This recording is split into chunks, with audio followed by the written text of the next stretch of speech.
Chapter 11.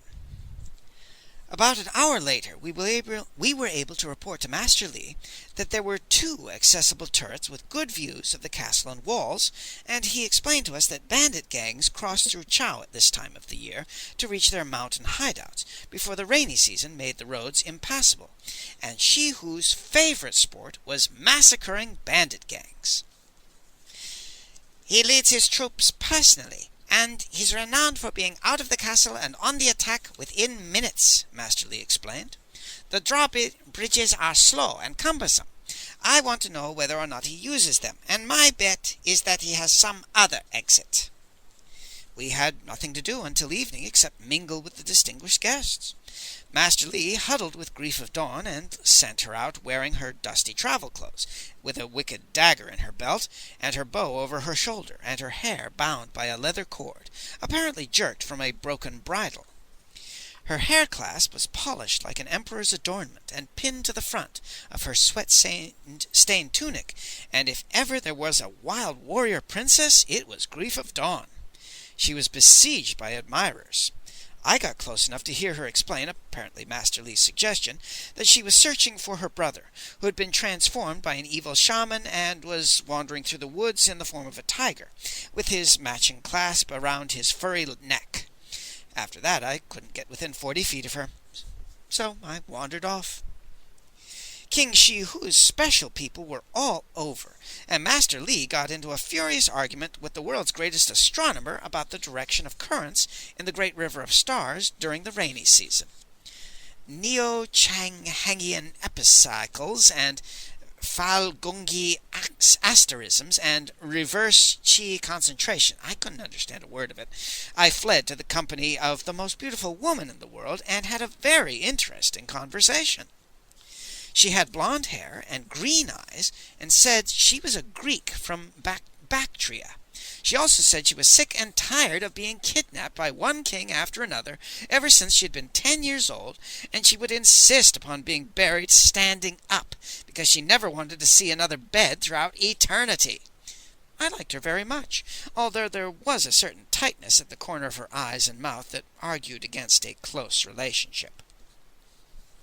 I wandered off again and talked with an old man who had a very interesting story to tell, because he had once urinated over the statue of a local place god when he was drunk, and apparently the god of walls and ditches had been passing by, because the next thing he knew he was encased in bronze, and standing on a pedestal as the Tu-Ti himself. And there was a terrible drought, and the peasants demanded that he bring rain to the fields, and when no rain came, they brought out the ceremonial cudgels and beat him black and blue. He still had some very impressive welts to display. I was pressing him for more details when I heard the drawbridge lower, and then a courier came galloping across it, and jumped from his horse and dashed into the palace to report to the king. Master Li was nodding at me. Grief of Dawn was buried in admirers and couldn't get away, so I made hasty apologies to the former Tu-Ti and ran for the stairs. I arrived at my lookout spot just as the king and his golden girls came from a side door into a courtyard and entered the stables. I knew that Master Li had been right when I heard the drawbridge raise and slam shut, and several minutes later I blinked at the sight of Shi Hu outside the walls. He was riding on a revolving couch on a great war chariot. He had racks of bows and mountains of arrows within easy reach, and Master Li had told me that he was one of the great archers of the world, and could whirl around and around on his couch firing arrows so fast they looked like a waterfall. The golden girls rode on horses, and they were followed by foot soldiers jogging in disciplined ranks. I went back down to report that the king had some kind of exit through the stables. Master Li was delighted. The afternoon festivities continued with the chamberlain playing host. There were actors and acrobats and Sogdian spin-dance girls who wore crimson pantaloons and performed on top of huge rolling balls. Great mounds of food were brought out. It was half civilized and half barbaric. A perfectly traditional dish of duck's feet and ham, steamed with Peking dates and black tree fungus, was followed by an exotic Mongolian stew, venison, rabbit, chicken, fish, figs, apples, peaches, curds, butter, spices, and herbs, all boiled together with mounds of sugar candy. I thought it was quite good, but I noticed that both Master Li and Grief of Dawn spat out the sugar candy. The king and his bodyguards and soldiers returned just as the sun was setting. They were in high spirits, and the soldiers were carrying a new collection of severed heads mounted upon pikes. When the king and the golden girls had bathed and changed, it was time for the high point of the festivities, Moon Boy. I will admit I was skeptical. A person who looked like Moon Boy could announce the Song of the Lark and then go quack, quack, quack and get a standing ovation. We entered a great stone hall. The chamberlain made a great show of rapping walls and floors to show that there was no trickery involved, and then some servants placed a simple wooden table at one corner of the room. More servants brought in 2 paper fans, a small jar of water, and 4 cups, which they placed upon the table. Then Moon Boy appeared. He was carrying a simple sounding board, like the ones used by girls in my village, and his eyes searched the audience until he found Grief of Dawn. He gave her a wink, and I assumed he was going to perform something especially for her. The servants unfolded a large screen, blocking out the table, and the lanterns were extinguished until the room was almost dark. There was a buzz of conversation while Moon Boy warmed up, and then there were 3 sharp raps from behind the screen, and the room was hushed. All I know about sound masters is that the greatest produce sounds that don't actually exist. Somehow they manage to suggest a sound to the ears of the audience, and the minds of the listeners fill in the rest. Master Li, who had heard the great ones for nearly a century, later said that Moon Boy would become a legend that would live 10,000 years, and I had no inclination to argue with him. I remember hearing a small soft wind blow, and looking around to see who had opened a window, and then flushing because I realized it was Moon Boy behind the screen, waving the paper fans. After that I listened with growing wonder and awe as Moon Boy performed a peasant song for Grief of Dawn. I cannot possibly describe something that must be heard, but I made quick notes later on, and I might as well include them here. Here are the notes. Soft breeze carrying night sounds, village sounds. Dog barks loudly. Sound seems to be coming in through a window. Man grunts right at my ear. Rolls over in bed. Barking fades away. 2 pairs of sandals passing by window. A laugh and a hiccup. In distance, a wine cellar calls good night and closes his doors. Wind is shifting, blowing from a river. Water sounds, barge poles splashing. Faint laughter. A man begins a bawdy song. Words carried away on shifting breeze. Dog begins barking again, right in ears, deafening. Man swears, gets out of bed, stumbles towards window, sharp yelp and sound of wood scraping across floor as he bangs his knee against the table. Dog, even louder. Man fumbling for something, grunts as he throws. Barks change into yelps and howls, echoing from cottage walls as dog races away. Sound fades. Man yelps as hits the table again, crawls back into bed. Woman sighs and rolls over, whispers to man. Man laughs softly. Woman giggles. Find myself blushing as soft love-making sounds come from bed. Love-making louder, rhythmic. Baby wakes up and begins to cry. Man curses. Woman groans. Woman gets up and begins nursing baby. Man gets up and relieves self in chamber pot. Boy wakes up and says something sleepily. Man curses and tells boy to get up and relieve self if needs to. Mixture of sounds. Man and boy relieving selves. Woman singing softly to baby. Baby sucking and cooing. Crickets. Hoot of owl. Breeze through leaves. Boy back to bed. Baby back to sleep. Man and woman back to bed. Woman whispers. Man begins to snore. Fire! Voices shout outside window.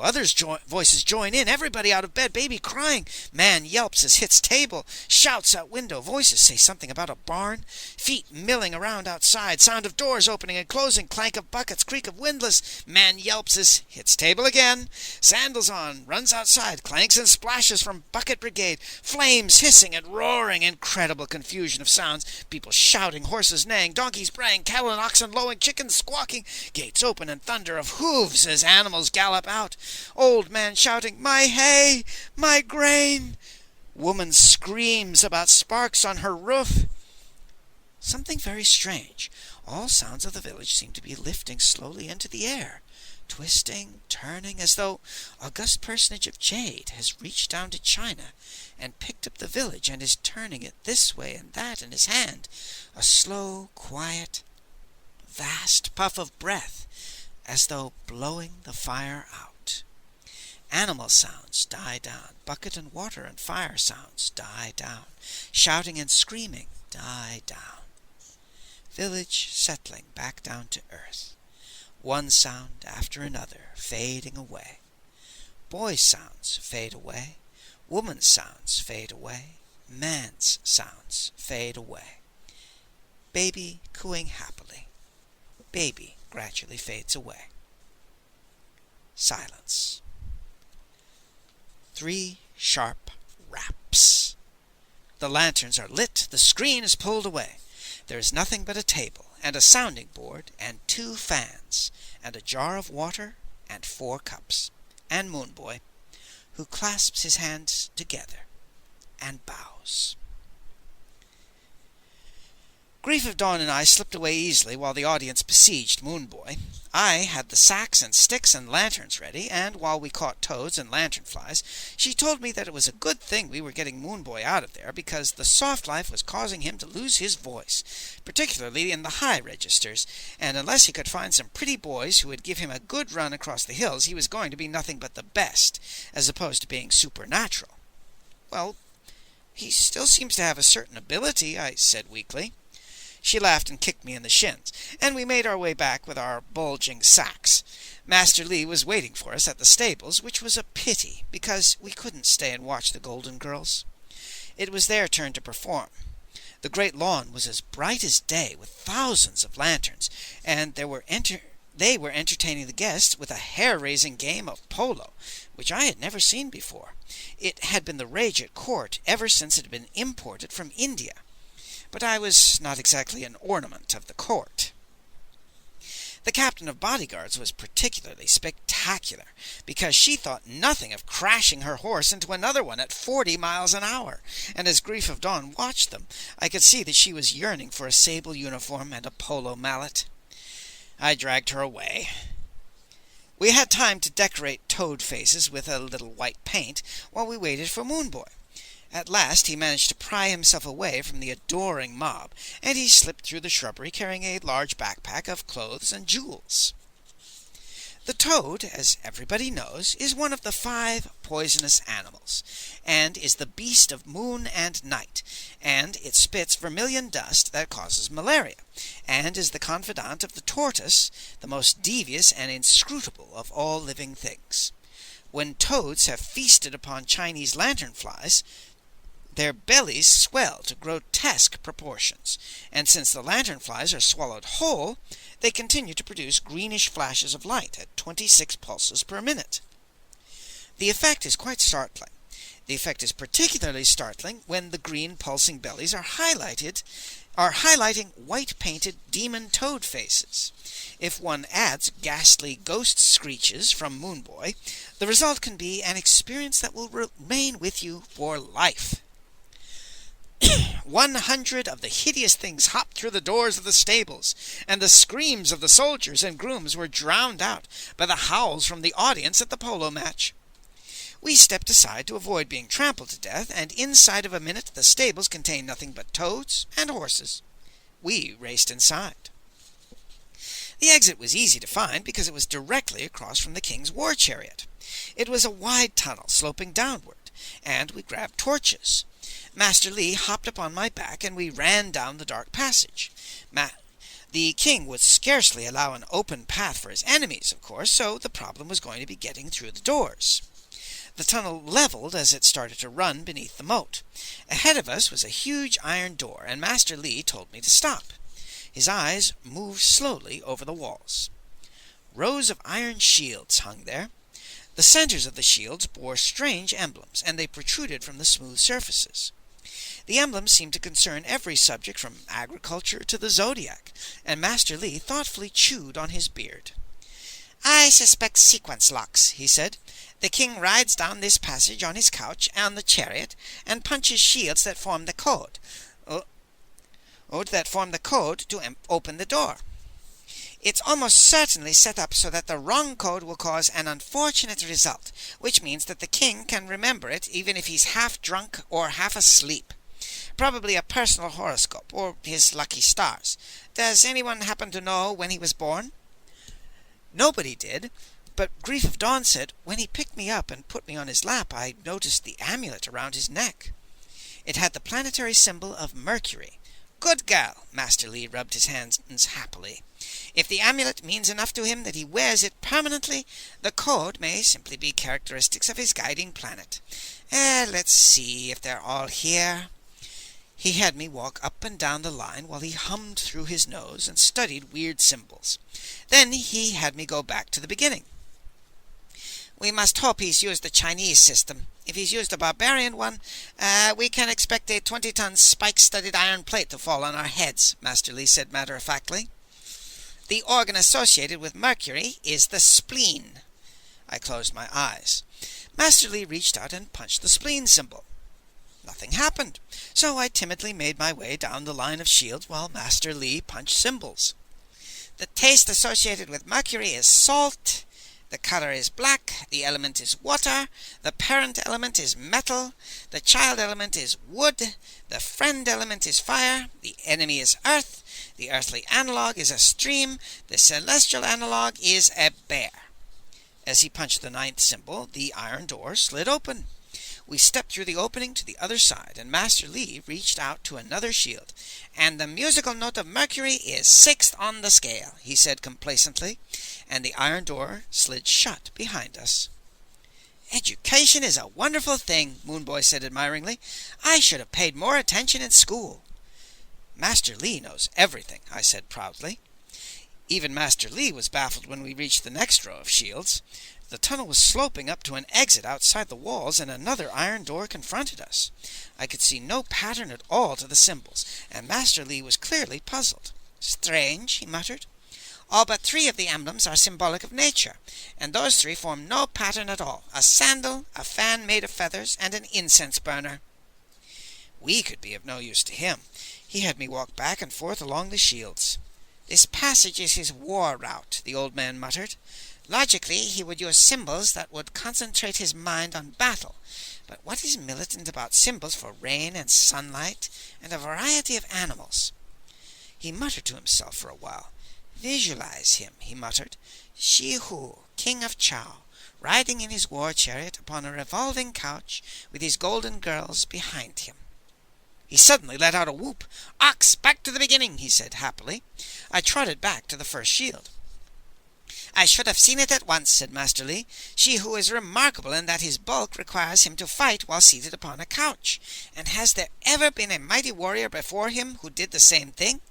"Yes, one. Shi Hu's idol is the great Chuko Liang, the legendary sleeping dragon of the Wars of the 3 Kingdoms, who charged the enemy while reposing upon a couch in a carriage. And how did he array his men? In the 8 trigrams battle formation, which he signaled by languidly waving his white feather fan." Master Li punched the fan symbol. No gaping pit opened beneath our feet, so I started up the line of shields. "The first trigram is heaven, the second trigram is earth, the third trigram is wind, the fourth trigram is cloud, the fifth trigram is dragon, the sixth trigram is tiger, the 7th trigram is bird." As he punched the 7th shield, the door slid open. We stepped through, and Master Li reached for another shield. "And the 8th trigram is snake," he said, and the door slid shut behind us. Moonlight had greeted us, and after a few more feet we were out on a hillside beneath the stars. Master Li gazed back at the huge walls of the castle. The grooms and guards will creep back to the stables and find nothing but indignant toads, he said thoughtfully. If they do anything, it will be to round up and spank the bottoms of any small boys who happen to be handy. And they certainly will not interrupt a banquet to tell their king that they deserted their post because they were attacked by awful amphibians. In the morning, Shi-Hu should have a royal hangover. I doubt that any of us will be missed until afternoon at the earliest, and then they'll search the palace and the grounds. Night will intervene, and not until the following morning should they realize we're gone. We should have nearly 2 days' head start, and we'll need every minute of it. I started out at a fast pace. We couldn't use the horse stations of the postal service until we reached Loshan, and the rugged country was familiar to the king, but not to us. I remembered the display of severed heads on pikes, and lengthened my stride. It was slow going, because no amount of effort can speed you through mountainous terrain when you don't know the shortcuts. The distant landmarks Master Li checked seemed to grow no closer, and on the morning of the third day we noticed some monks who were watching us from a hillside. The monks turned and vanished. A few hours later we reached a place where we could see the distant rooftop of the monastery. I thought I saw something lift from the roof and streak through the sky back towards Chow, but I couldn't be sure. Grief of Dawn's eyes were almost as sharp as Moonboy's ears, and she had no doubt about it. "Pigeons," she said softly. "Probably the king has sent messages to all the monasteries under his protection, and I think he's getting a reply." I seemed to hear galloping hooves and the rumble of chariot wheels, and I picked up the pace even more, but it was still a long way to Loshan. The following morning we stood on the crest of a hill and looked down at a river that was very peculiar. Half of the water was blue, and the other half was yellow. "The Min," said Master Li. "Yellow clay washes into it from the banks, and further down it will be totally yellow. That's when it joins the Yangtze, just above 5 Misery Rapids. Past the rapids is Loshan, and the horse stations of the postal service." His face was grim, and remained grim as he told me to get to the nearest village. There we bought a boat and a great deal of wine, and I noticed that the peasant who sold us the boat was acting rather peculiar when we climbed in and pushed off. He was smiling and bowing at first, but then the smile faded as we went out farther and farther toward the strong currents in the center of the stream.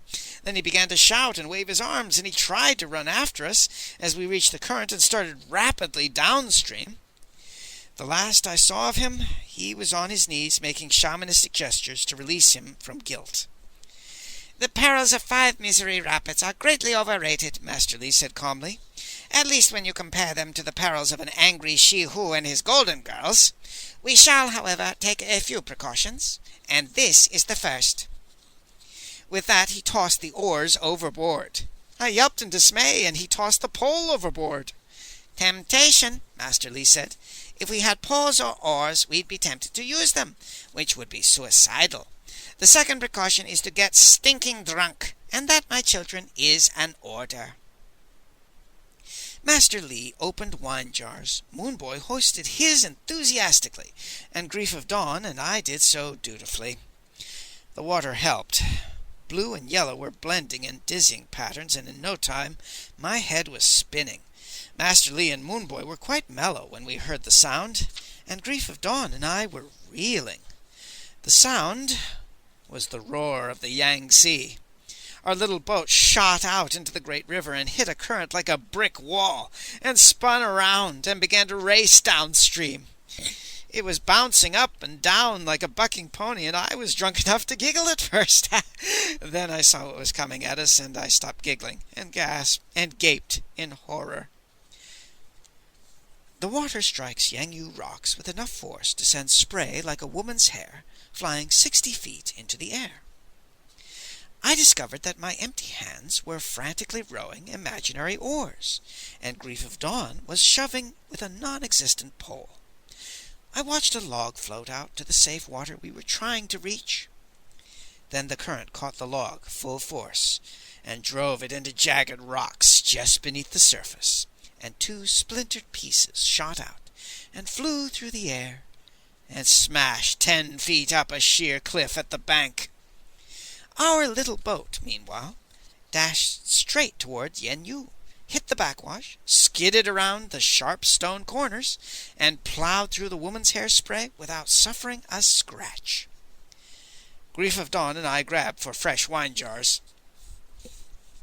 The speed was incredible as we raced straight at and then past Fairy Girl Peak, where the rocks are shaped like a nude nymph, and the Frog, where a 40-foot plume of water shoots from a stone bullfrog mouth. We passed through the Shilling and the Shuling and Chutang gorges without incident. Master Li and Moon Boy had their arms around each other's shoulders and were roaring a bawdy song, and I was foolish enough to think the worst of it was over. Then I saw what was coming and nearly fainted. Wu Gorge was looming through the spray. Day turned into night. We had shot into a gorge so narrow that only at noon could one see the sun in a tiny ribbon of sky at the top of towering cliffs. The narrower the Yangtze became, the faster it ran. The noise was beyond belief. A stinging mist mercifully blocked out the rocks that reached like fangs to tear us to pieces. If our bodies had been rigid with sobriety, there wouldn't have been an unbroken bone. But we were limp as sacks of meal. I would have preferred being unconscious, because 5 Misery Rapids was leaping towards us at 100 miles an hour. Master Li happily waved his wine flask. "One!" he bellowed, and suddenly we were airborne. The little boat turned completely around twice as we sailed over the falls, and we hit the surface again with a splash that sent spray 50 feet up the sides of the cliffs. I somehow got my stomach back in place just as Master Li bellowed, "Two!" We ascended towards heaven again, practically grazing one of the walls as we shot through the air. It was a long way down to the level below the second falls, and Grief of Dawn and I clung to each other in terror.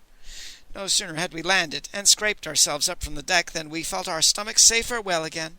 "3!" Master Li yelled, and we sailed out into space. I don't even remember landing.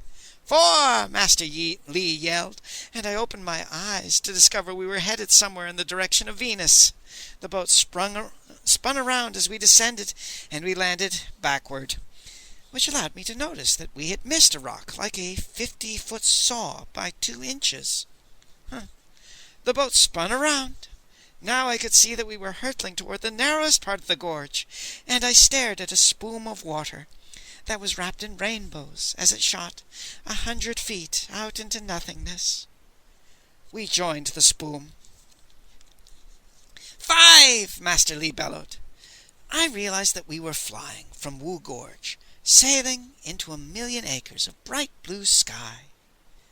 And then the spray settled around us, and we soared down blindly. Down and down and down, while I prayed we were still right side up. We hit with a shock that nearly drove me through the bottom of the boat. I think I was stunned, because it took some time for me to get my scrambled senses functioning. And then I wondered what was wrong. The noise had gone. The boat was peacefully floating upon placid water. I had the distinct sensation that I was about to be devoured by an enormous mouth, and I sat up and stared at the serene smile of the great stone Buddha of Loshan, 360 feet high, carved in the side of Yellow Buffalo Mountain, at the safe end of Wu Gorge. 5 Misery Rapids was behind us, and so was the King of Chow, and the only problems were Master Li and Moon Boy. They wanted to go back and do it again, but Grief of Dawn and I sat on them until they regained their senses.